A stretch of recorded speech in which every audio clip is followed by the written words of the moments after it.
A'udzubillahi minasyaitonirrajim. Bismillahirrahmanirrahim. Assalamualaikum warahmatullahi wabarakatuh.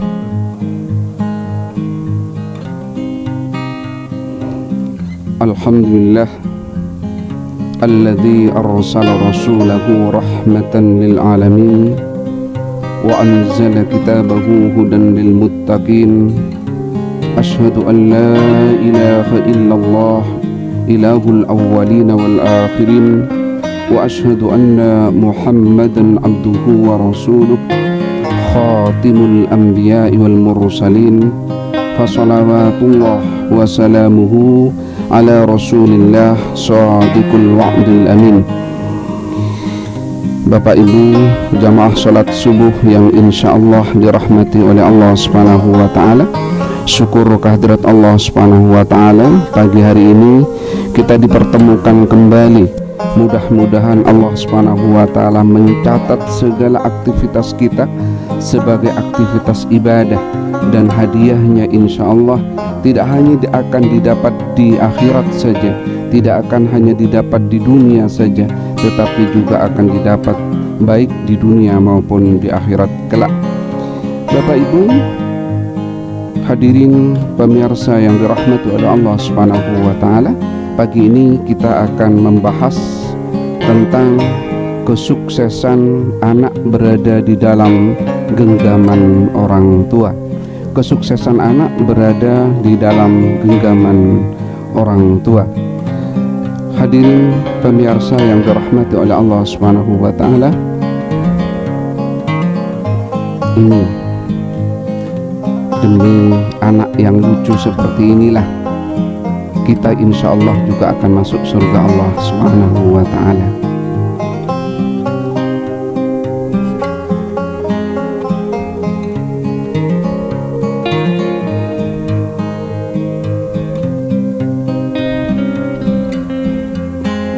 Sabda Rasul, kullu mauludin yulatu 'alal fitrah.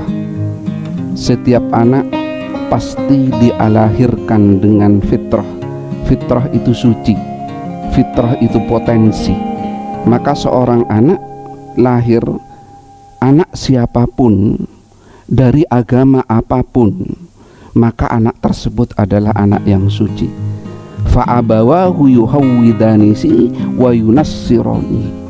Jadi anak walaupun non sewu, anak itu bukan dari ayah dan ibu muslim dan muslimah, selama belum balik maka anak itu lahir dalam keadaan Islam, lahir dalam keadaan suci. Jadi kalau meninggal dunia sebelum balik, maka tetap dikategorikan oleh agama sebagai anak yang meninggal dalam keadaan Islam. Jangan khawatir ketika seorang anak tidak ahli matematika, tidak ahli fisika, tidak ahli kimia, tidak ahli geografi, tidak ahli ekonomi, tidak ahli sosiologi. Mungkin mereka punya keahlian yang lain. Allah tidak mungkin menciptakan seorang anak yang tidak punya kelebihan. Jadi yang perlu diukur adalah mindset kita, cara berpikir kita. Ketika kita berprasangka anak kita bahwa anak kita bodoh, berarti kita membodoh-bodohkan Allah. Anak kita tidak punya potensi, berarti menganggap Allah tidak memiliki kapasitas untuk menciptakan seorang anak berpotensi. Mari kita lihat ayat berikutnya dalam surat At-Tin, sebagaimana dibaca oleh imam tadi. Laqad khalaqnal insana fi ahsani taqwim. Sungguh kami ciptakan manusia sebaik-baiknya ciptaan. Dalam ayat yang lain, dalam surat Al-Mu'minun, Allah berfirman, walaqad khalaqnal insana min sulalatin min tin. Gak tanggung-tanggung, manusia itu diciptakan dari saripati, dari saripati bumi. Ini diciptakan kepada Nabi Adam. Jadi bukan tanah-tanah yang ada di Tanah Abang, kemudian katanya jadi tukang kredit, tidak akan ada. Tanahnya itu tanah di surga. Hadirin yang dirahmati oleh Allah Subhanahu wa taala, mari kita bagi dua fase dulu. Fase yang pertama, fase anak di dalam kandungan. Bapak Ibu yang dirahmati oleh Allah Subhanahu wa taala, dalam surat Al-Mu'minun ayat 1 sampai ayat 12, ayat keduanya, tsumma ja'alnahu nutfatan fi qararin makin. Kemudian yang pertama diciptakan dari tanah, yaitu Nabi Adam. Kemudian tsumma ja'alnahu, kemudian kami ciptakan nutfatan, sperma, fi qararin makin, di dalam tempat yang sangat kokoh. Bapak Ibu yang dirahmati oleh Allah Subhanahu wa taala, apa yang harus dilakukan agar putra putri kita yang lahir bisa lahir menjadi anak soleh dan solehah? Yang pertama, perbanyak membaca Al-Quran. Sebuah penelitian psikologi membuktikan bahwa suara-suara eksternal dapat memberikan pengaruh terhadap perkembangan janin di dalam perut ibu. Hal ini dimulai ketika janin berusia 25 pekan. 25 pekan itu sekitar 6 bulan lebih. Maka anak sudah bisa mendengarkan apapun yang dibicarakan oleh orang tuanya. Maka hati-hati. Kalau ayah ibu bertengkar pada saat itu, anak sudah merekam, maka jadilah anak tukang. Kalau ibu sedang hamil kemudian datang kepada tetangganya ngerumpi tentang kesalahan tetangganya, maka akan menjadi anak yang mengadopsi perilaku orang tua untuk ngerumpi isasi. Hati-hati. Kalau di barat dibunyikan lagu-lagu romantis, lagu-lagu yang bisa membuat perkembangan otak kita. Umat Islam tidak perlu repot. Umat Islam punya Al-Quran, sering dibacakan Al-Quran. Bismillahirrahmanirrahim. Anak tahu Alhamdulillahi Rabbil Alamin, maka batin anak akan bagus. Kalau setiap pagi seorang ayah, calon ayah berada di dekat ibunya yang istrinya yang hamil kemudian membacakan Al-Quran, maka insya Allah akan menjadi seorang anak yang lidahnya tidak akan pernah berhenti dari membaca Al-Quran, yang telinganya tidak suka dengan bacaan Al-Quran. Pada saat itu sudah bisa mendengar. Baca apapun, istighfar, sholawat, bacaan ayat-ayat Allah Subhanahu wa taala, kalimat thayyibah yang lain. Yang kedua, berdoa. Wa idza sa'alaka ibadi anni fa inni qarib ujibu da'watad da'i idza da'ani falyastajibu li wal yu'minu bi. Muhammad, katakan pada umatmu, kata Allah, idza sa'alaka ibadi, kalau umatmu ingat tentang aku saja, ingat tentang aku saja, aku sudah dekat. Wa idza sa'alaka ibadi anni fa inni qarib, ingat Muhammad, kalau ada umatku ingat tentang aku saja, katakan aku sudah dekat. Maka seorang ibu yang ingat kepada Allah Subhanahu wa taala pada saat hamil, Allah sudah mendekatinya. Allah sudah mendekatinya. Ujibu da'watad da'i idza da'ani falyastajibu li wal yu'minu bi, maka apapun yang diminta oleh seorang ibu untuk anaknya, seorang ayah untuk anaknya, seorang nenek untuk cucunya, akan dikabulkan oleh Allah Subhanahu wa ta'ala. Hebat. Ketika kita dekat, Allah dekat. Ketika kita jauh, maka Allah juga akan menjauh. Ingat tak kata Allah, Allah, Allah, Allah. Allah sudah dekat dengan kita, dan kita diminta oleh Allah untuk memohon. Makanya orang yang tidak berdoa dianggap oleh Allah sebagai orang yang sombong. Allah tidak suka kepada orang yang sombong. Orang yang tidak suka minta kepada Allah, dia anggap orang yang sombong. Maka setiap saat kita berdoa, kapanpun waktunya, lebih intens berbuat baik. Mengapa?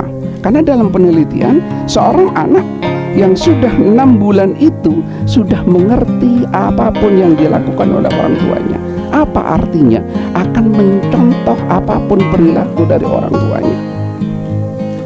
Kalau seorang ibu suka memberi sesuatu kepada orang lain, insya Allah lahir seorang anak yang tangannya gatal kalau tidak memberikan kepada orang lain. Kalau seorang ibu hamil tiba-tiba memakai bahasa yang indah kepada suaminya, insya Allah lahir seorang anak yang punya kalimat indah kepada orang lain. Kalau seorang ibu, calon ibu yang hamil, kemudian dengan kesabaran yang sangat tinggi, insya Allah dia akan menciptakan seorang anak yang memiliki kesabaran yang tinggi. Itulah kenapa kesuksesan anak itu berada dalam diri orang tua, karena anak itu genetikanya akan mengikuti orang tua. Makanya kalau ada orang cerewis, nun sayu, anaknya siapa itu? Anaknya siapa? Wis pantesan, ibunya kayak petasan, anaknya ikut. Ketika ada anak yang sopan, ditanya anaknya siapa itu? Anaknya Hamidah. Pantas. Tidak ada suara yang keluar dari mulutnya kecuali suara yang indah. Tidak ada kalimat dari mulutnya kecuali menjujukkan orang lain. Suaminya tidak pernah mendengar suara yang membuat suaminya marah. Kalimat yang selalu keluar adalah kalimat yang halus. Lahir seorang anak yang halus, tutur katanya.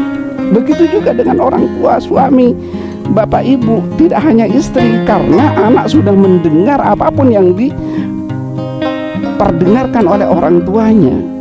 Hati-hati bapak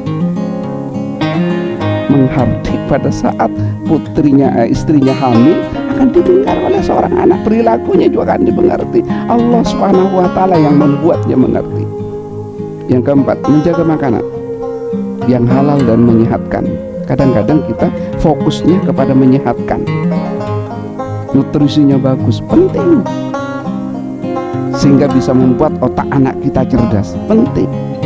Tapi yang tidak kalah penting adalah halalan thayyibah. Masih ingat kisah Syafi'i? Seorang anak yang 7 tahun sudah bisa menghafal Al-Quran. Mengapa?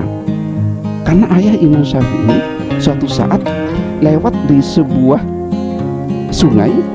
Di saat itu ayah Imam Syafi'i kelaparan.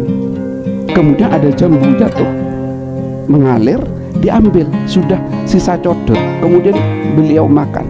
Pada saat itulah dia merasa bahwa jambu itu bukan miliknya. Akhirnya dicari orang yang memiliki jambu, dicari sampai di hulu, sampai pada sebuah pohon. Dia datang, dia tanya kepada orang siapa pemilik jambu. Akhirnya ketemu dengan orang pemilik jambu itu. Apa yang terjadi? Hadirin dirahmati oleh Allah Subhanahu wa ta'ala. Dia datang, ayah Imam Syafi'i sampaikan bahwa saya sudah makan jambu bapak yang sudah jatuh ke sungai. Apa kata pemilik jambunya? Saya tidak akan pernah memaafkan Anda. Meminta lagi ayah Imam Syafi'i, saya minta maaf karena makan jambu yang sudah jatuh di sungai. Saya tidak akan memaafkan Anda. Saya tidak akan memaafkan Anda kecuali ada satu syarat. Langsung. Apa syaratnya? Akan saya lakukan. Syaratnya Anda harus menikahi anak saya. Tapi ketahuilah, anak saya cacat matanya, anak saya cacat tangannya, anak saya buta matanya, kakinya juga cacat, semuanya cacat. Tapi karena ingin diampuni, dimaafkan kesalahannya, Imam Syafi'i menerima. Akhir cerita, ayah Imam Syafi'i kemudian menikah dengan seorang wanita. Tidak seperti sekarang Bapak Ibu yang dirahmati oleh Allah Subhanahu wa ta'ala, tidak dipertemukan dengan wanita itu. Setelah akad nikah selesai, masuk ke dalam kamar. Setelah masuk ke dalam kamar, ayah Imam Syafi'i keluar lagi, tanya kepada mertuanya, saya dibohongi, saya merasa dibohongi, kata ayah Imam Syafi'i. Kenapa? Matanya ternyata indah, tangannya ternyata lentik, kakinya ternyata indah. Mengapa Anda mengatakan bahwa dia adalah seorang yang cacat? Matanya memang cacat, tidak pernah melihat maksiat. Telinganya cacat, tidak pernah mendengar sesuatu yang dilarang oleh Allah. Tangannya cacat karena tidak pernah memegang sesuatu yang dilarang oleh Allah. Kakinya cacat karena tidak berjalan ke tempat-tempat maksiat. Jadi yang dirahmati oleh Allah Subhanahu wa ta'ala, ayah Imam Syafi'i dikasih, dapat jambu yang jatuh codot. Masih anak muda sekarang kalau ada mangga di pinggir jalan, katanya awe-awe, diambil, langsung dimakan, lupa. Padahal Rasul mengatakan man akala luqmatan minal haram lam tuqbal sholatuhu arba'ina yawman. Barang siapa yang makan satu teguk atau satu suap makanan barang haram, maka 40 hari sholatnya tidak diterima oleh Allah Subhanahu wa taala. Satu. Kalau satu piring, kalau satu botol. Nah, ayah Imam Syafi'i kemudian nikah dengan seorang wanita yang cacat dari maksiat. Lahirlah seseorang yang bernama Asy-Syafi'i, ahli fikih yang 7 tahun, ada yang mengatakan 10 tahun sudah hafal Al-Quran. Mengapa? Karena ayahnya perutnya steril dari barang haram, ibunya steril dari barang haram. Hadirin dirahmati oleh Allah Subhanahu wa taala. Yang kelima, menjaga agar ibu selalu bahagia. Menjaga agar ibu selalu bahagia. Sebab secara psikologis, makanya kalau ke dokter, ketika ibunya mengalami sakit perut, kram dan lain sebagainya, biasanya dokter mengatakan jaga psikologi ibu. Mengapa? Anak yang protes. Kalau ayahnya marah-marah, anaknya protes, membuat ulah di dalam perutnya, membuat ibunya sakit. Perspektif agamanya bagaimana? Seorang anak yang diperlakukan indah oleh orang tuanya sejak dalam kandungan, maka akan berperilaku bagus. Tapi seorang anak yang ayah ibunya tiap hari tengkar, tiap hari, maka akan lahir seorang anak yang seperti apa yang dia alami pada saat dia ada di dalam perut.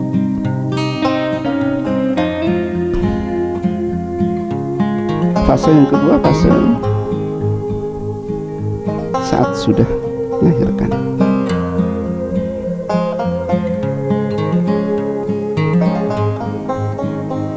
Sabda Rasul, kullu mauludin yuladu 'alal fitrah. Setiap anak pasti punya potensi. Setiap anak pasti suci.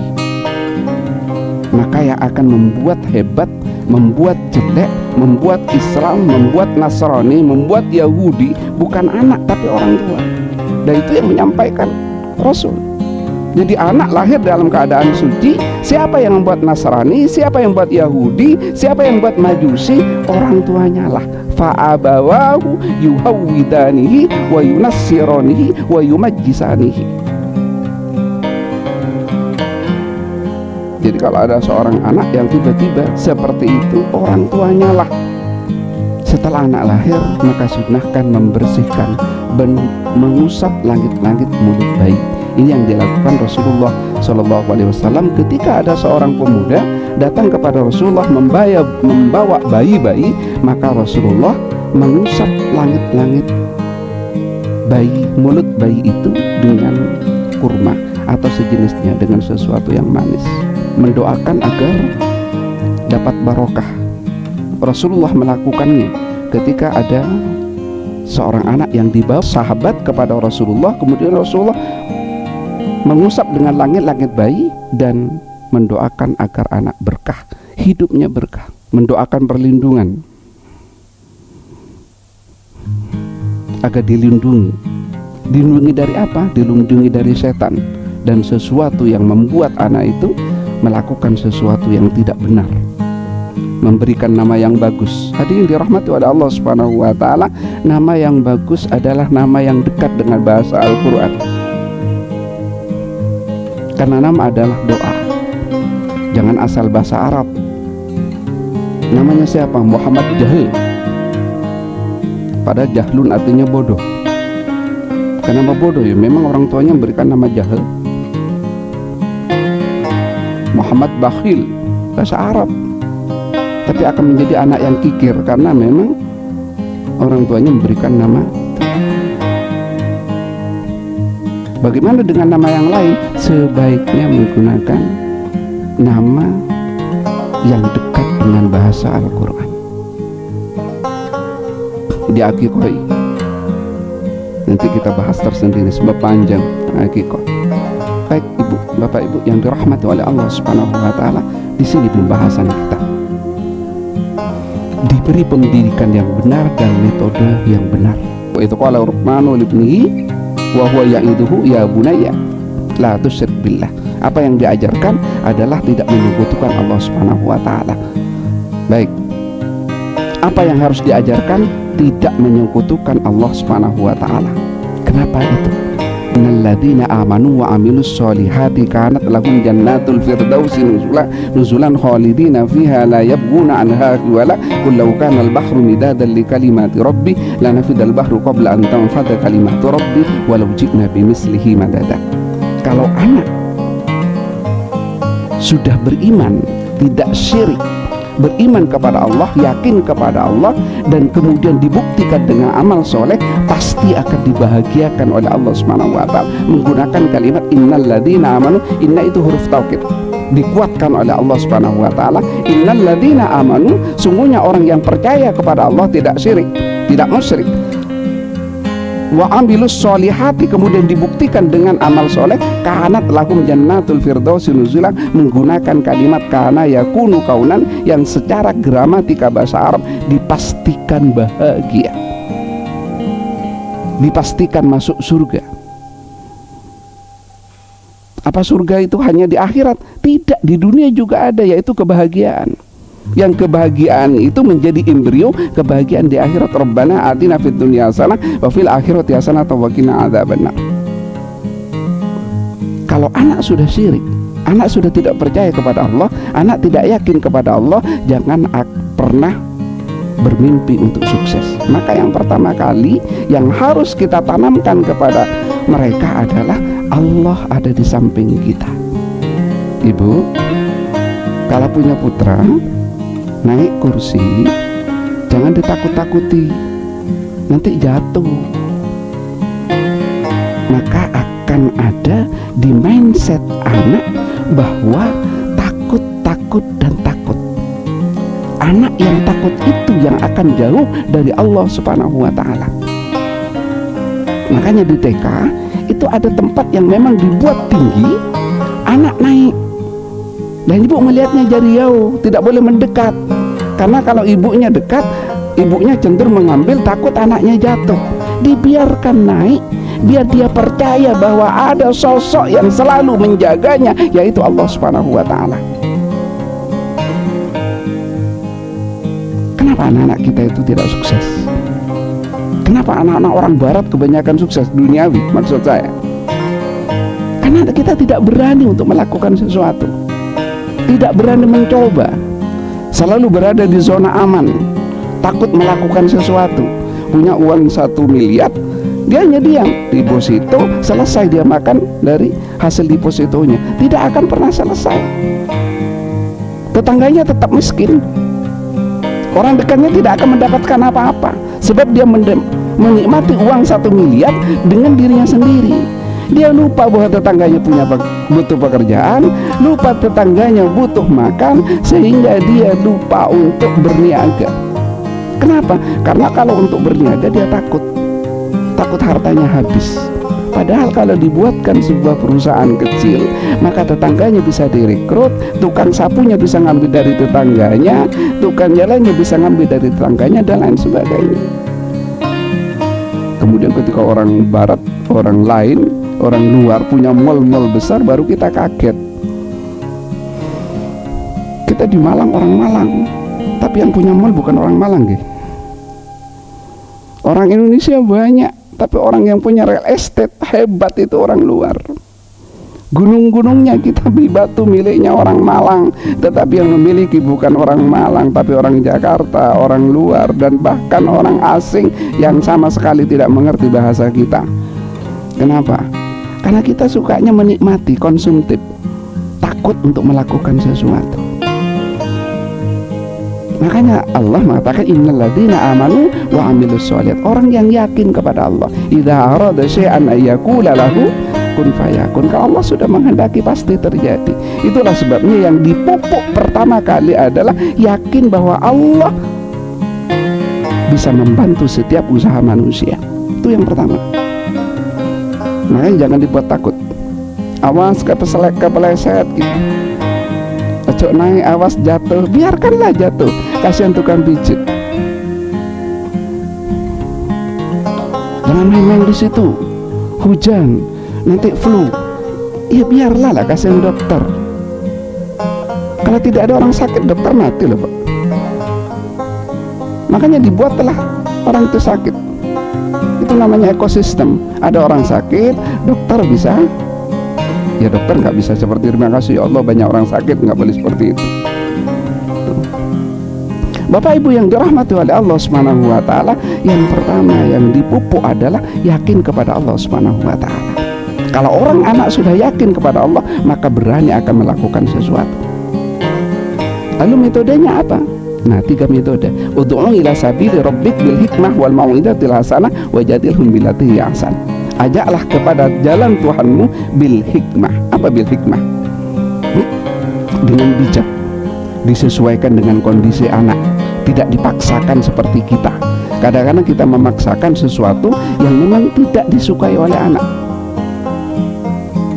Pakai baju ini loh, bagus. Anaknya sudah milenial Bu, gak mungkin pakai kebaya, makanya tidak pakai. Kalau masjid pakai ini loh, anaknya tidak suka. Kenapa? Tidak bil hikmah, tidak menyesuaikan dengan zaman. Yang paling penting adalah menutup aurat dengan bagus, model apapun silahkan.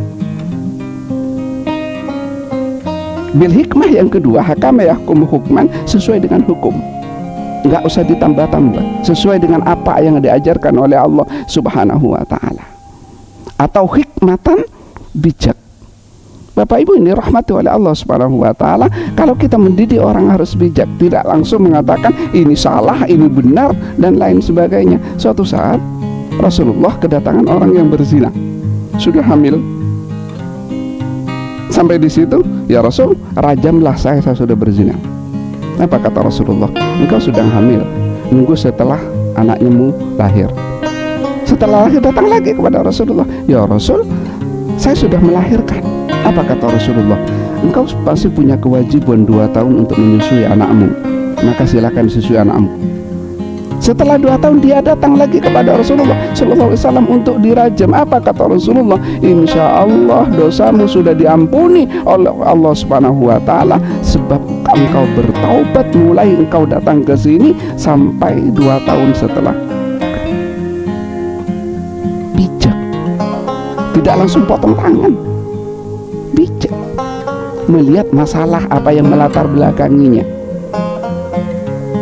Oleh karena itu, ada seorang anak yang mencuri, mestinya dipotong tangan, tapi tidak di Gubernur Mesir, tidak dipotong tangan karena ditanya. Masuk ke mall, sampai di mall dia mencuri. Setelah mencuri, kemudian dipegang mau dipotong tangan. Apa yang terjadi? Ditanya oleh Sultan, kenapa dia mau saya potong tangan? Kenapa dia mencuri? Ditanya anak itu, kenapa Anda mencuri? Ibu saya sakit. Tidak ada makanan apapun kecuali roti yang saya pegang ini. Apa yang terjadi? Dipanggil orang yang pemilik roti itu, disuruh ngantarkan ke rumahnya sebanyak roti yang dibutuhkan oleh orang tuanya. Dan toko itu dihukum untuk 1 bulan memberikan makanan kepada anak itu. Dipotong tangannya tidak, karena lihat latar belakang masalahnya. Bil hikmah. Yang kedua, bil mau'izatil hasanah, contoh yang baik. Ibu, kalau ingin membuat putranya ngaji, ngajilah. Kalau ingin buat putranya rajin sholat, sholatlah. Karena anak lebih suka melihat ketimbang mendengar. Audio itu kecil, tapi visual itu tinggi. Seorang anak yang melihat ibunya sering sholat, insya Allah kakinya datal untuk sholat. Seorang anak yang tiap hari mendengar ayahnya baca Al-Quran, insya Allah dia ahli dalam bidang Al-Quran. Seorang anak yang tiap malam mendengar surat-surat pendek yang dibaca oleh ibunya, insya Allah anak itu akan hafal surat-surat pendek. Bil mau'izatil hasanah, dengan memberikan contoh yang baik. Kalau kita mencontoh, menyuruh ke masjid lo, ibunya dengan TV-nya, kira-kira putranya sampai di masjid tidak? Tidak akan sampai. Tapi seorang ibu yang rajin ke masjid, seorang ayah yang rajin ke masjid, yang rajin ngaji, cukup dipegang pundaknya, Le, tidak usah dibilang Le, dia sudah tahu. Ayo ikut aku ngaji, ayo membaca Al-Quran setiap pagi sebagaimana ayahmu baca Al-Quran. Ayo baca bismillah sebagai ayahmu, bagaimana ayahmu tidak pernah berhenti baca bismillah. Bil mau'izatil hasanah. Rasulullah itu tidak hanya pandai berbicara, tapi Rasulullah itu sebelum menyuruh orang lain sholat, Rasulullah sholat duluan. Sebelum Rasulullah menyuruh orang lain sedekah, Rasulullah sudah mengganjal perutnya dengan batu walaupun dia lapar. Bapak Ibu yang dirahmati oleh Allah Subhanahu wa taala, dengan contoh yang baik. Jadi orang yang sukses adalah orang jujur.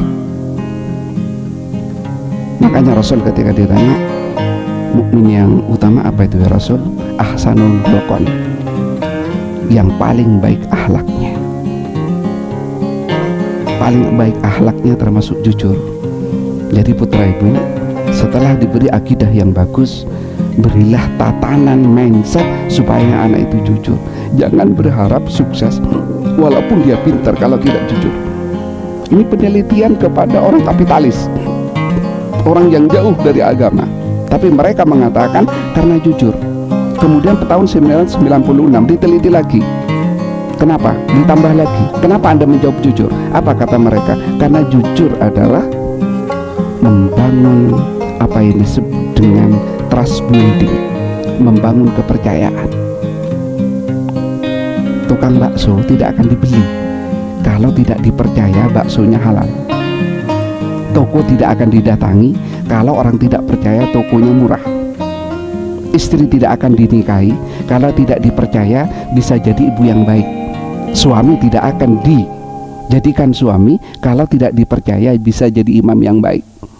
Jadi kuncinya adalah kepercayaan.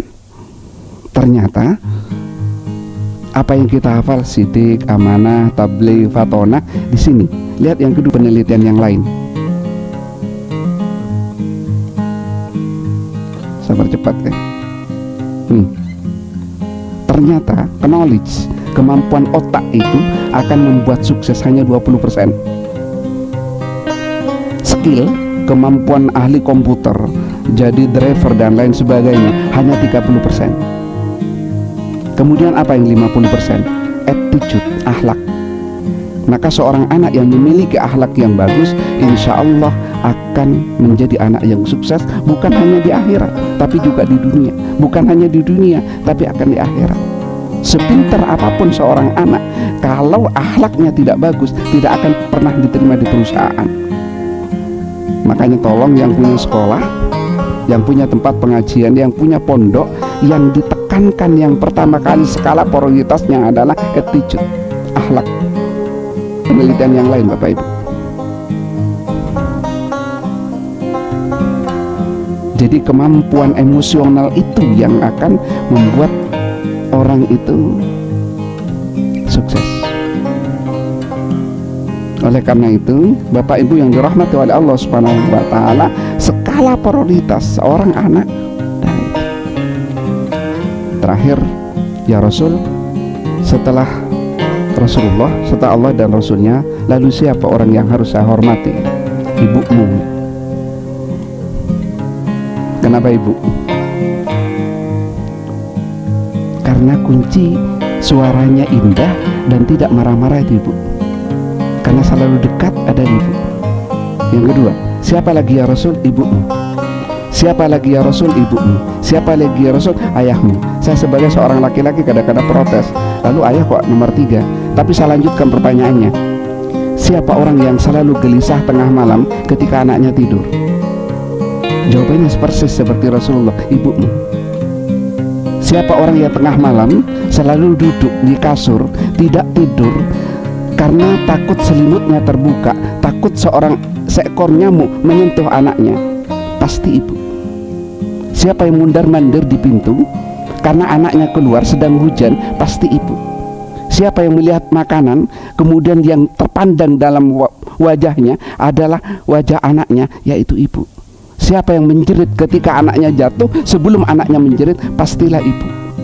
Itulah kenapa Rasulullah, ibumu, ibumu, ibumu.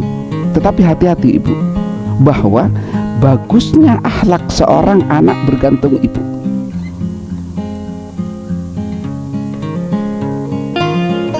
Kalau suara ibu selalu suara indah, insya Allah anak juga akan mensuarakan indah. Kalau ibu selalu mengatakan sesuatu yang baik kepada suami, insya Allah anak akan mengatakan sesuatu yang baik kepada suami. Tapi hadiahnya cukup indah itu. Suatu saat dikisahkan bahwa seorang ibu yang punya banyak dosa tiba-tiba diangkat oleh Allah dari neraka. Kemudian diangkat dari neraka, dosa saya banyak. Apa kata malaikat Malik? Engkau dosamu memang masih banyak, tapi ada anak soleh yang dia masukkan ke surga dan mestinya masuk surga, sampai sekarang tidak mau masuk surga karena mensyaratkan ibunya juga diajak ke surga. Diangkat kemudian diperlakukan, itulah anakmu. Jadi yang bisa menggaransi seorang ibu dan ayah masuk surga yaitu ada. Bapak ibu yang dirahmati oleh Allah Subhanahu wa ta'ala. Dan seorang anak, pelajaran pertama kepada Allah, yang kedua kepada orang tua. Maka seorang anak tidak akan pernah sukses kalau tidak pernah tunduk kepada orang tua. Maka saya sampaikan kepada anak-anak, kalau hidungmu tidak pernah menyentuh tangan ibu dan ayahmu, jangan pernah berharap sukses. Kalau hidungmu tidak pernah menyentuh tangan ayah ibumu, jangan pernah berharap sukses. Kalau suaramu masih membuat orang tuamu menangis, jangan pernah berharap sukses. Kalau engkau masih enak melihat bapakmu mencuci mobil dan kamu santai-santai saja, jangan pernah berharap sukses. Kadang kita kalau sudah tua lupa ibu, bahwa kita punya ayah, punya ibu. Karena kita sudah punya anak, merasa sudah tidak punya ibu. Kadang-kadang ibu kita minta pulsa dengan bahasa yang kasar, bu, wis tuwek minta pulsa untuk apa? Padahal ibunya ingin berbicara dengan cucunya.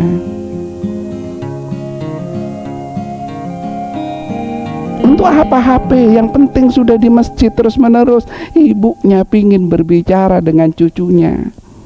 Saya pingin punya HP yang bisa ada gambarnya, yang bisa vicall. Untuk apa ibu? Ibunya pingin melihat wajah anaknya yang dulu 15-20 tahun dilahirkan. Ibu kita itu pembohong. Oke, ibu kita kan pembohong. Dulu pada saat kita makan, ibu kita tidak makan, kita makan, ibu sudah makan, enggak, ibu sudah kenyang. Padahal ibunya tidak pernah kenyang. Sudahlah makan aja. Seketika kita makan, ada sisa, ibunya bilang, enggak usah dibuang, nanti saya saja, kamu main saja. Anaknya ngelak, datang ke rumah, tiba-tiba ada suara di belakang, tiba-tiba melihat ibunya makan sisa anaknya. Ditambahin nasi lagi, karena rujak itu enak, ibunya sepertinya sudah pengen. Tenggorokan kita tiba-tiba tidak ngelak, melihat ibunya berbohong kepada anaknya, aku kenyang, padahal dia makan sisanya. Ayah kita juga pembohong. Ya, saya punya pengen laptop ya, itu ada tugas. Iya, saya punya uang. Pada ayah nggak punya uang. Dia datang ke kantor, datang kepada manajernya, saya pinjam uang, 1 bulan akan saya kembalikan. Dari mana? Tapi ayahnya menggadaikan malunya demi seorang anak. Tiba-tiba bawa uang, ini ayah punya uang, padahal pinjem, hasil diomeli oleh manajernya. Lalu ketika kita tua, ditelepon oleh ibu kita, tiba-tiba mengatakan, bu maaf masih sibuk, bu maaf masih repot, maaf masih sedang rapat. Padahal ibunya tidak pernah mengatakan aku repot. Ibunya tidak pernah mendahulukan dirinya. Ibu kita tidak pernah mendahulukan kepentingannya. Sementara kita karena punya keluarga, kita mengatakan, ibu kangen loh le, bentar lah bu, kita punya banyak urusan. Ibu pernah mengatakan itu? Tidak. Tapi kita ketika sudah tua sok sibuk merasa orang yang sudah sepuh, yang pernah mendorong kereta kita, yang pernah hutang ke sana kemari agar tenggorokan kita bisa basah, yang pernah menangis di pinggir jalan agar anak kita bisa dapat makanan, yang tidak pernah tidur malam karena anak kita takut digigit nyamuk, yang kemudian menangis kepada Allah tengah malam agar kita sukses. Tiba-tiba kita mengatakan, sebentar ibu, saya masih sibuk. Wa qada rabbuka alla ta'budu illa iyyah wa bil walidaini ihsana imma yablughanna indakal kibara ahaduhuma aw kilahuma fala taqul lahumu uffin. Bahkan untuk mengatakan saja, saja dilarang oleh Allah Subhanahu wa taala.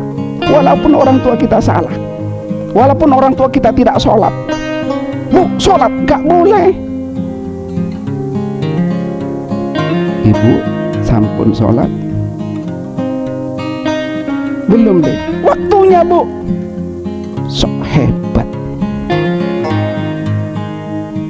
Diantar ibu dingin, mau ambilkan wudhu dengan cara yang halus. Wala taqul lahuma uffin wala tanharhuma wa qul lahuma qawlan karima. Suatu saat kata Allah, orang tua tua akan pikun. Ketika pikun, orang tua akan ngomong ke sana kemari, saya belum dikasih makan oleh anakku. Tidak disengaja. Tapi kenapa Allah membuat seperti itu? Agar dosa kita diampuni oleh Allah Subhanahu wa taala. Ibu kita ternyata akan memberikan sangu. Makanya ayah kita kadang-kadang rewel, mau meninggal dunia rewel, minta ini minta itu, udah kolesterol tinggi minta sate. Kita tiba-tiba, bapak udah kolesterol tinggi minta sate. Seakan-akan kita paling benar. Baru setelah meninggal dunia kita merasa bahwa ayahku rewel untuk menitipkan sekian banyak pahala kepada putranya, sebagaimana dulu kita rewel kepada orang tuanya. Ibu kita berbaring, tidak bisa pipis, harus diangkat. Kenapa bisa dibuat seperti itu? Allah ingin membuat tangan kita banyak pahala sebelum hidup kita masuk kubur.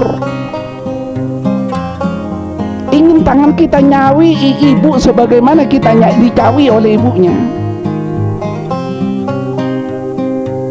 Ingin kita bantu ayah kita sebelum ayah kita masuk ke dalam kubur. Dibuat oleh orang Allah Subhanahu wa taala, ayah kita rewel, ibu kita rewel. Kemudian kita mengatakan, ibu kok rewel?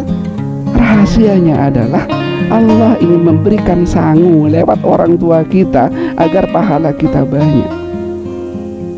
Wassalamualaikum warahmatullahi wabarakatuh.